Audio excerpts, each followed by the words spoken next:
Bueno, vamos con la clase número 4 de ajedrez. En esta clase vamos a ver lo que es la notación y los símbolos.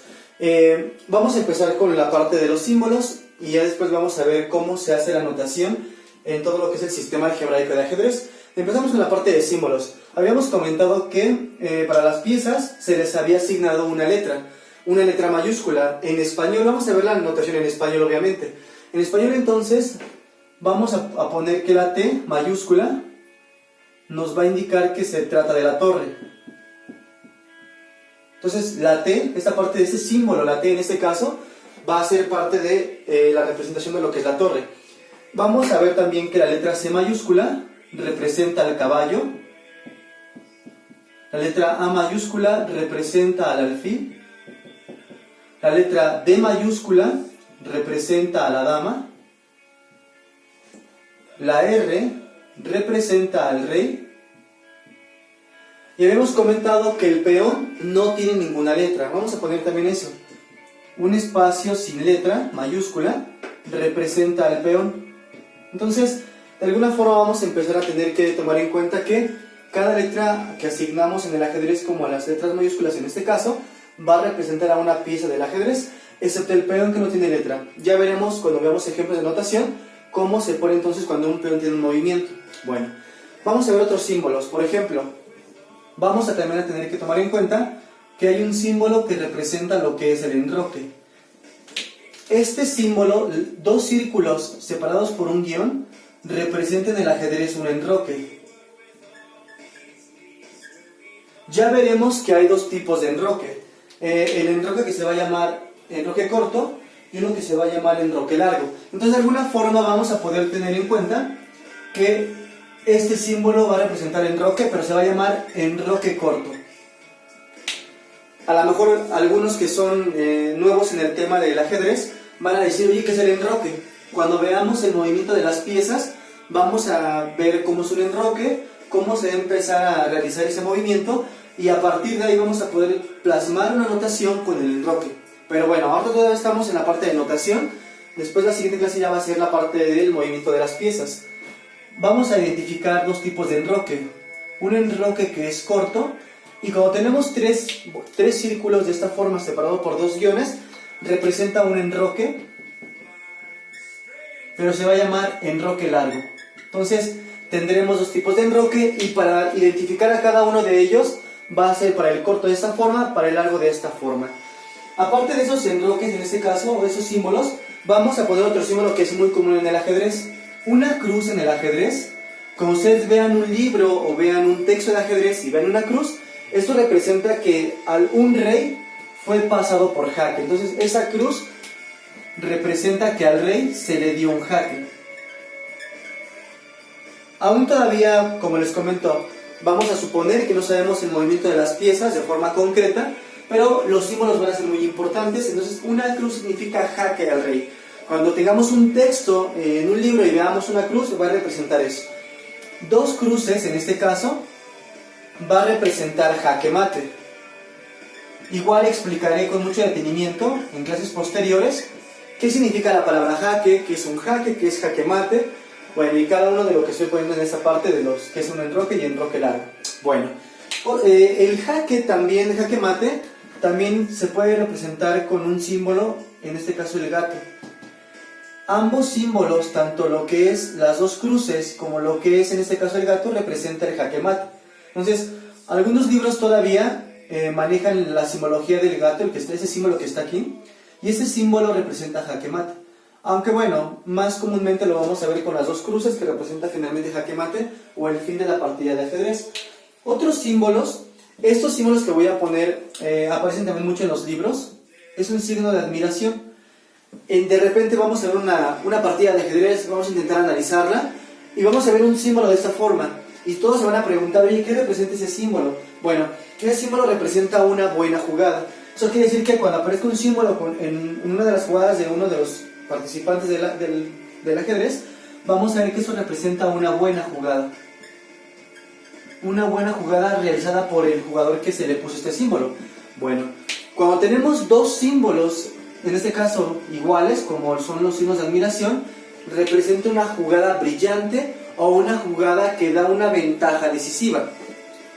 Vamos a poner, eso representa una jugada brillante. Y una jugada brillante en el ajedrez representa una jugada decisiva, o sea, una jugada que determina posiblemente el ganar la partida de ajedrez. Es una jugada brillante, o también se le puede llamar una jugada decisiva. El que hace la jugada decisiva, o sea, la jugada con dos signos de admiración, generalmente es el jugador que repercute en ganar la partida de ajedrez. Ya veremos, mediante un análisis de partidas más adelante en clases posteriores, que esos dos símbolos van a representar una jugada que posiblemente es muy buena y en ese sentido va a ganar la partida de ajedrez. Entonces, son los símbolos, faltan poner otros símbolos más. Un signo de interrogación representa una mala jugada. Una mala jugada. Una mala jugada que posiblemente no repercute en perder la partida de ajedrez, pero sí que le dé ventaja al jugador contrario. Una ventaja, si quieren, mínima, puede ser posicional. Una ventaja que repercuta en que el jugador que estaba de alguna manera haciendo una jugada no muy correcta va a tener una sanción en el ajedrez. Una sanción me refiero a que el jugador va a empezar a lo mejor a perder un peón o algo por el estilo, una mala posición de sus piezas. Y dos signos de interrogación, así como aquí hay una jugada que es brillante y repercute para ganar la partida de ajedrez, dos signos de interrogación es una pésima jugada o una jugada que de alguna forma repercute en perder la partida de ajedrez. Entonces, los dos signos de interrogación es una jugada, es una muy mala jugada,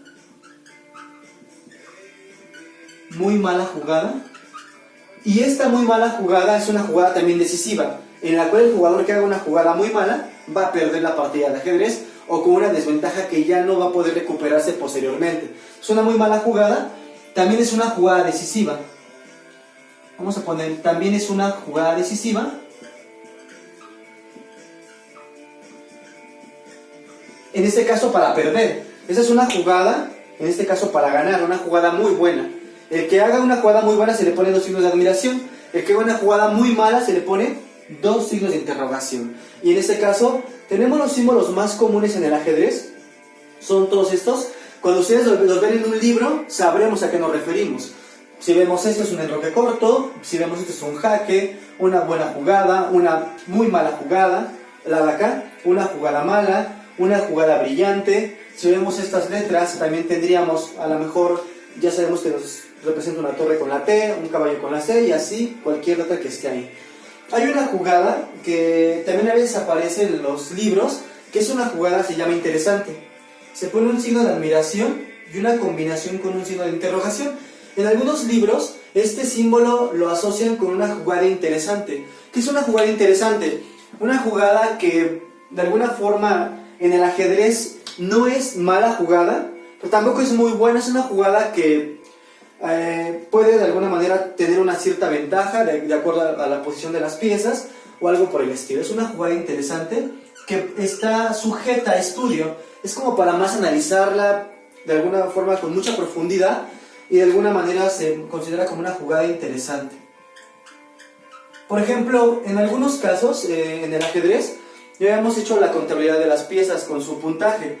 Si un jugador, de alguna manera, calculó hasta cierta cantidad de movimientos y cambia una pieza por 3 peones, pues posiblemente esa posición que se obtiene se convierte en una jugada interesante, en la cual se requiere más análisis, mayor tipo de profundidad, para poder determinar si la jugada sí tiene una buena continuidad o si la jugada repercute en tablas o algo por el estilo. Pero bueno, la jugada se vuelve interesante, con ese tipo de símbolos se va a representar en este caso.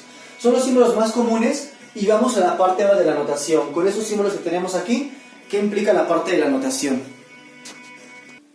Bueno, para la notación se requiere básicamente una papeleta. En la papeleta hay varias cosas importantes. Hay muchos tipos de diseños de papeletas, pero básicamente se pone esto.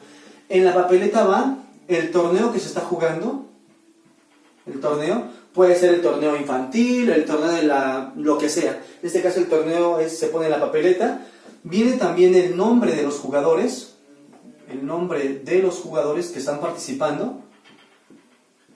En ese orden siempre se pone en primera instancia el que juega con piezas blancas y después el que juega con piezas negras. Entonces se pone siempre el nombre del que juega con las piezas blancas y luego el que tiene las piezas negras. Entonces en ese sentido se pone en la papeleta el nombre de los jugadores, el torneo. También se pone de alguna forma una sección para la firma de los jugadores, ya que al final cada jugador va a firmar aceptando su derrota o aceptando que ganó. Entonces en este caso también se pone una sección donde se ponen las firmas de los jugadores. Se pone una sección rotulada de jugadas. Ahorita vamos a ver cómo es eso. Se pone una sección de jugadas. Ahí es donde se va a hacer toda la parte de la anotación, todo completo. Vamos a anotar todo lo de cómo se va una pieza y cómo se va a representar en la parte de la papeleta. Entonces básicamente viene la parte del nombre del torneo, nombre de los jugadores. También viene posiblemente depende de la sección, viene la fecha en la cual se está jugando el torneo. Viene la parte de las firmas, donde van a firmar el que no ganó y no perdió. Ya veremos cómo se pone al final esa parte del símbolo de cuando uno pierde una gana. O también puede ser que hay un empate. ¿Qué más puede haber en la papeleta? También pues de acuerdo al diseño, como les comentaba, puede haber únicamente este tipo de datos, que son los más importantes en la papeleta. Entonces, el torneo, nombre de los jugadores, básicamente, firmas, sección de los jugadores, la fecha. También hay una sección posiblemente donde se ponga el resultado. El resultado. Por ejemplo, vean, bueno, vamos a ver una vez cómo se explica la parte del resultado. Si se pone 1-0, siempre el primer símbolo, el primer número, representa el jugador blanco y el segundo representa el jugador que jugó con piezas negras. Si dice 1-0, ¿qué está diciendo? Que el jugador blanco obtuvo la ganancia, ganó, y el jugador negro al tener el 0 perdió en este caso. Entonces, siempre recuerden que el primer número que aparece aquí es el jugador blanco y el siguiente es el jugador negro, que jugó con piezas negras. Piezas blancas, piezas negras. En este caso, si dice 1-0, ¿quién ganó? Ganó el jugador de las piezas blancas. Si ponemos el 0-1, está indicando que el jugador blanco perdió, el de piezas blancas perdió y el de piezas negras, al tener el número 1, ganó. Y si aparece ese símbolo que es un medio y un medio, ¿qué creen que significa eso en este caso? Significa un empate. El jugador de piezas blancas obtuvo medio y el jugador de piezas blancas obtuvo medio, significa un empate. Entonces, lo que representa 1-0, ganaron las piezas blancas. El que jugó, el jugador de piezas blancas. 0-1, ganó el jugador de piezas negras. Y un medio fue un empate finalmente en este caso. Esa parte es importante y aparece también en la parte de las papeletas. Entonces, al final del resultado se va a poner siempre ese tipo de símbolos indicando quién ganó, quién perdió o si fue un empate. Bueno, ven, aquí hay una representación en una papeleta muy simple, pero bueno, es básicamente como se presentan para escribir ahí nuestras jugadas. Vean, viene siempre generalmente el nombre del torneo, puede ser el torneo que sea, el nombre del jugador que juega con piezas blancas, el nombre del jugador que juega con piezas negras, la fecha, y bueno, básicamente, ¿qué representa eso? Voy a explicar. El 1, 2, 3, 4, 5, 6 representa las jugadas que hacen, en este caso, ambos contrincantes. Pero, algo importantísimo, eso no llegas al 6. Obviamente son papeletas muy largas y esos números van avanzando. Esto representa el número de jugadas que están realizando. Por ejemplo, vean, vamos a suponer que el jugador, en este caso, la primera columna representa las jugadas del jugador de piezas blancas y la segunda columna representa las jugadas del jugador con piezas negras. Entonces, vean, vamos a suponer que el jugador de piezas blancas hace una jugada. Voy a poner un ejemplo cualquiera. Juega E4, un ejemplo. Ahorita voy a explicar qué significa E4. Juega E4. El jugador, esa es la primera jugada del jugador de piezas blancas. Y es la primera jugada, al ponerlo acá, la primera jugada del jugador de piezas negras. Esta va a ser la contestación del jugador de piezas negras. Vamos a suponer que juega E5. Entonces, ¿qué representa E4 E5? Un movimiento del jugador de piezas blancas y la respuesta del jugador de piezas negras. Vamos con la siguiente jugada del jugador de piezas blancas. Vamos a suponer que el jugador de piezas blancas juega caballo F3, un ejemplo. Y de repente la contestación del jugador negro se pone aquí. Vean cómo esta columna son puras jugadas del jugador de piezas blancas y estas son puras jugadas del jugador de piezas negras. Primer jugada del jugador de piezas blancas, primer jugada del jugador de piezas negras. Segunda jugada del jugador de piezas blancas, y aquí vamos a ver que juega caballo C6. Segunda jugada del jugador de piezas negras. Vean, tercera jugada de piezas blancas, tercera jugada de piezas negras, y así consecutivamente. Entonces, si alguien se percata, esta columna son puras jugadas de piezas blancas, y aquí son puras jugadas del jugador de piezas negras finalmente. Al terminar la partida de ajedrez, el resultado, si ponemos 1-0, indicamos que el jugador de piezas blancas ganó y el jugador de piezas negras perdió. Y ambos firman su resultado. Firman finalmente el resultado, el de piezas blancas y también el de piezas negras en este caso, ¿sí? Aceptando su derrota cada uno, o el que ganó también puede aceptar que ganó la partida de ajedrez. Empezamos con un ejemplo de notación. Vean, en este caso es un peón. El peón no tiene letra, habíamos comentado. Vamos a suponer que este peón se mueve. Este peón se mueve 2 cuadros, ya sabemos cómo se mueve el peón. Y bueno, vamos a asumir que sabemos cómo se mueve el peón. El peón estaba en la casilla, en este caso la casilla F2. Entonces el peón se mueve a la casilla F4. Automáticamente, ¿cómo se pone ese movimiento? Se pone únicamente F4. Y quiero que observen, ¿por qué no puse ninguna letra al principio? Porque el movimiento no fue ni de un caballo, ni de una torre, ni de ninguna pieza más que del peón. Y al no ver ninguna letra mayúscula, estamos indicando que el que se está moviendo aquí es un peón automáticamente. Entonces, ¿cómo sabemos que se movió un peón? Porque no hubo letra al inicio. Si hubiese una D, diríamos dama. Si hubiese una T, diríamos torre. Si no hay ninguna letra, esto quiere decir que se refiere a un peón. Y el peón se movió ¿a dónde? A F4. Entonces estaba el peón en F aquí, en F2. Y al decir F4, estamos indicando que un peón se movió a la casilla F4. Aparte un peón blanco, porque estamos en la columna de las piezas blancas. Vamos a suponer que el jugador contesta aquí. El peón se mueve a esta casilla. ¿Cómo pondríamos el ejemplo del movimiento de las piezas negras? Vean que el peón estaba en la casilla F7. Al mover se movió a la casilla F6. Entonces, el poner F6, vean que no hay ninguna letra, se refiere a un peón. El peón se movió ¿a dónde? A F6. Este peón se movió finalmente a la casilla F6. Vamos a suponer que, otro ejemplo cualquiera, que este peón se mueve de aquí a D4. Pondríamos únicamente D4 como tal. Pondríamos D4. Y si el negro juega hasta acá, ¿a qué casilla llegó finalmente el peón? A la casilla D5. Pondríamos D5. ¿Y cómo sabríamos que fueron los peones? Porque no hay ninguna letra al inicio que represente a este tipo de movimiento. Y dijimos que si no hay letra, representa finalmente a los peones.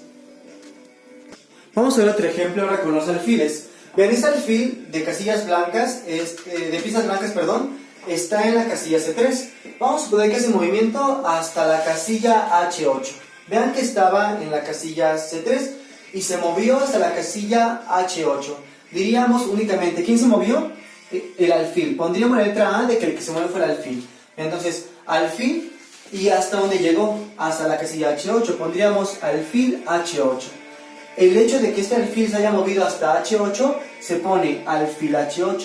A lo mejor algunos pueden preguntar, oye, ¿y se debe especificar de dónde se movió? No, nunca se pone de dónde se movió, únicamente hasta dónde llega la pieza en este caso. Supondríamos alfil H8.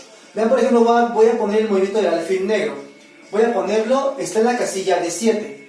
Y vamos a suponer que se mueve hasta la casilla H3. Entonces vamos a poner, la contestación sería alfil H3, indicando que el que llegó hasta la casilla H3 fue el alfil. No debemos indicar de dónde viene, sino únicamente hasta dónde llega el alfil.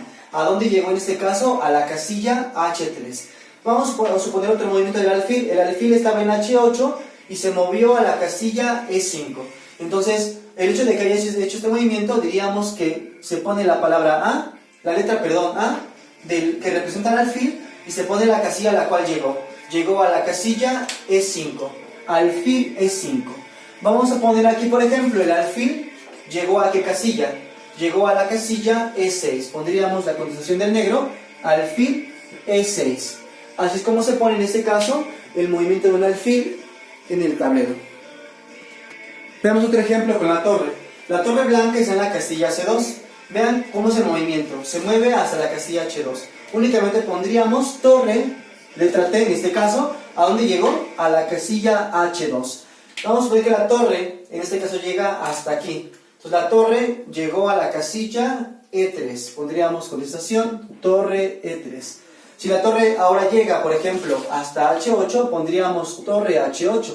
Si la torre se mueve, por ejemplo, hasta A3, pondríamos torre A3. Recuerden que nada más se pone el símbolo de la letra que representa la pieza, en este caso es la torre, y a dónde llega. Siempre indicamos a qué casilla llegó. Por eso se ponen las coordenadas H8, o en este caso de la torre que llegó a A3. Únicamente se pone así en este caso. Veamos otro ejemplo con los caballos. El caballo, vean a dónde se va a mover. Se va a mover a la casilla C3. Vean, caballo C3. Vamos a poner letra C de caballo y a la casilla C3. Recuerden que la letra C3 significa a cuál casilla llegó. Y vamos a poner que ese caballo llega a la casilla D7. Entonces vamos a poner caballo, de que se fue el que se movió fue el caballo, y se fue a la casilla, finalmente la casilla D7.